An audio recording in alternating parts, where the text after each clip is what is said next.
You're watching the Wellness Hour, news that makes you healthier. I'm Randy Alvarez. We're talking about alternative therapies for COPD or emphysema.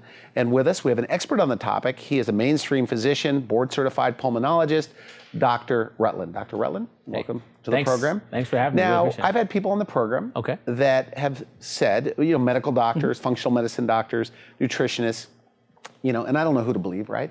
But they say that they've seen COPD specifically go away with no gluten, no dairy, no soy, anti-inflammatory diet, fish oils, etc. What are your thoughts on that as a mainstream pulmonologist that's working with these people every day? I mean, I think I personally believe it works. And here's why I believe it works. When I was at Iowa, which is where I did my residency and where I went to medical school, I came across a physician by the name of Dr. Walls. She's been on the show. She's been on your show. She had a condition that she wanted to treat without medicine. She felt that I don't think there's just a medicine that can treat this condition. I think that if I promote nutritional supplements, if I eat the right foods, my condition will get better. And you know what?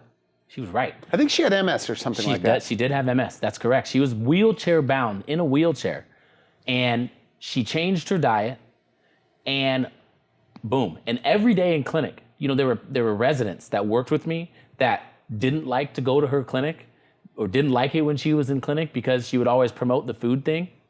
No, the food thing is the most important because you can control that. It's easy to control what you eat. And so in my mind, yes, there are foods that have anti-inflammatory effects. And COPD is an inflammatory problem. It's an inflammatory problem. The first thing you want to do is remove the antigen that's causing the inflammation. Okay. That's obvious. That's what you want to do first. So quit smoking, all that stuff. Quit smoking. But the next thing you want to do is, you want to remove those foods that cause inflammation, like, I hate to say it, milk. But those are the types of foods that can cause inflammation. You want to eat more natural foods, vegetables, carrots, kale, beets. She was a really big proponent of the beets. And broccoli. She loves broccoli. She loves broccoli as well. She likes treating vegetables like medicine. Yeah, she does. And she believes in high-dose medicine. She does. But the high-dose medicine may be high-dose broccoli or high-dose vegetables. Right, and you know what? It works because not only does it work on decreasing inflammation for COPD, but it works on your energy levels. You have more energy. It works on your heart function. I mean, it works on so many But you haven't things. really seen personal firsthand, other than her anecdotal stories, of people with reversals. Is that correct? People with reversals like COPD. I've seen reversals just because when just by eating, just by changing their diet and lifestyle. In addition to quitting smoking, yes. Okay. And the reasons when you come to my clinic, I'm not just looking at your lung function. I'm a big proponent of eating healthy and nutritional supplements and eating the right foods. You're a healthy guy, by the way. I saw you on Facebook. I mean, you're in great shape. I think your shirt was off in one of the photos.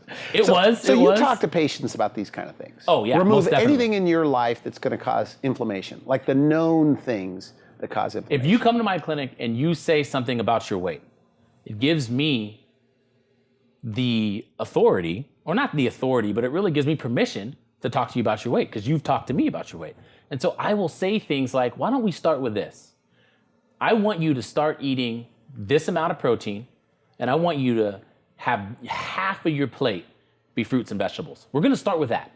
And then we're going to move on from there, and we're going to add some things. And me and my friends, that's how we eat. And we compare notes. I've got a friend that is promoting a nutritional company, and he makes diets for people, and he bases it on, their energy levels and what kind of fruits and vegetables are important for their lifestyle. And that's what makes him successful at that business. Now, you mentioned this Terry Walls, MD. She's a medical doctor. She is. What are her thoughts as far as people with emphysema? Has she had any luck with those people or slowing it down? So I think that she has. Now, I would have a clinic where she worked at the VA there. I would have a clinic there once a month, and I would work with her. And I would see some changes over the course of several months. And even I would see some changes in the people that continued to smoke a little bit. Yeah, they'd cut down, but mainly it would be the food thing. And there were some changes. Some people want to say, no, I don't believe in that. But I disagree. I totally agree with nutrition. I have, because a lot of people say, what's life all about if I can't eat, bread, or if I can't eat these things? Yeah. But it's worth a try, right? It's worth a try. And you can eat those things. To cut that out as well. Right. I'm not saying toss it. I'm saying, pick a day. Friday, for example, eat whatever you want. But I'm saying Monday through Saturday, be disciplined, eat those foods, and you will feel better about yourself. It's amazing how people don't put that, I've been doing this for 16 years. I've always had a issue with gaining weight and losing weight. So it's been my interest all along. Yeah. But it's amazing, even my 14-year-old son, he'll have whatever, and I'll say, well, it has something to do with the way you're eating. Don't try to tell me it has something to do with the way I'm eating, right? Like, whatever it may be. Yeah. And so adult patients are the same way, right? They're the same. They must come in and they like, come on. Right, they say, come on. And I tell, the way I can get a hold of them is I was like, think about this. The food goes in your mouth, right? Yes. You chew that food up, right? Yes. You swallow it down in your body, right? It's exposed to all those cells as you swallow it down. It gets into your stomach, right? Yeah. What does your stomach do? Well, it kind of breaks down the food even further into its basic chemical. Okay, basic chemicals. So we're talking about chemicals now.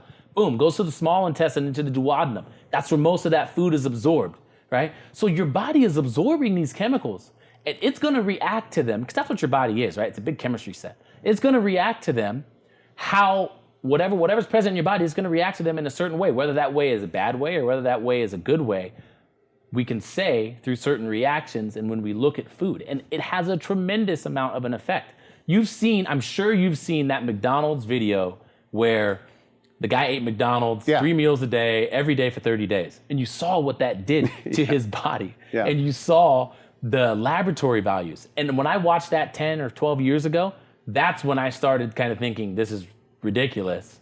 I need to eat a little bit more clean. And so that's when somebody says to me, I don't believe in the food thing, I have them watch that. They come to my clinic. You have to be careful who watches that, though. Yeah, you do. It made me hungry. Yeah, it does. It does. I was already at a good eating program, but I never wanted a Big Mac more than after that movie. And the girl I was with, she was going, will you ever eat at McDonald's again? And I left. I'm not kidding. The next day I ate McDonald's, but I don't eat McDonald's. But you're right. Again, for some people, it is life-changing. Some people, to see something like that. It is life-changing. We all know that, we shouldn't do those things. But especially with people with that have a diagnosis, they need to change. They need to change. The lifestyle needs to change. You're correct. Because they've been living this lifestyle for such a long time. They must tell you this, and we're short on time, but they must say, but doc, my grandmother lived to be 95 and she smoked every day. Right. Do you ever hear that or no? Oh, man, I hear that. I hear that all the time. So why should I quit, they'll say? So, here's the thing, is there is a combination of things that can take place within your body that America and we have developed over time. Again, 60 years ago, your grandmother wasn't eating She was eating organic. She was eating organic, fresh food out of the ground, probably wasn't eating as much. There wasn't toxins like there are all over the place today. Interesting. It's just a different space that we live in. So could you do one bad thing your entire life and still live to 100? Yeah. So some people are just better, you think, at the detoxification process? Like some people get away with drinking and smoking and they live a long time, and some people don't. That means if you are getting COPD, if you have emphysema, then you're probably not one of these people that are great at detoxifying things. I agree. Is that part of it? I think that's part of it. My father had a problem, had a drug problem. And he would say to me, he said to me when he told me all of this, he said to me one day, he looked at me and he said, some people can go out and they can have a beer and they can go home and it'll be fine. Some people can go out and smoke marijuana and they can smoke a hit of marijuana and they can be fine and go home. And he said if he had any of that, he had to do like 80. And that's a genetic thing. And that's the thing that I'm talking about. And that's why, you're right. Some people just have trouble with that kind of a lifestyle and need to. And some people can do a little bit of moderation. Some people can do a little bit of moderation. And I think moderation is important, but I think it's important to kind of know yourself and know what kind of person you are, so that way you can adjust your lifestyle to that.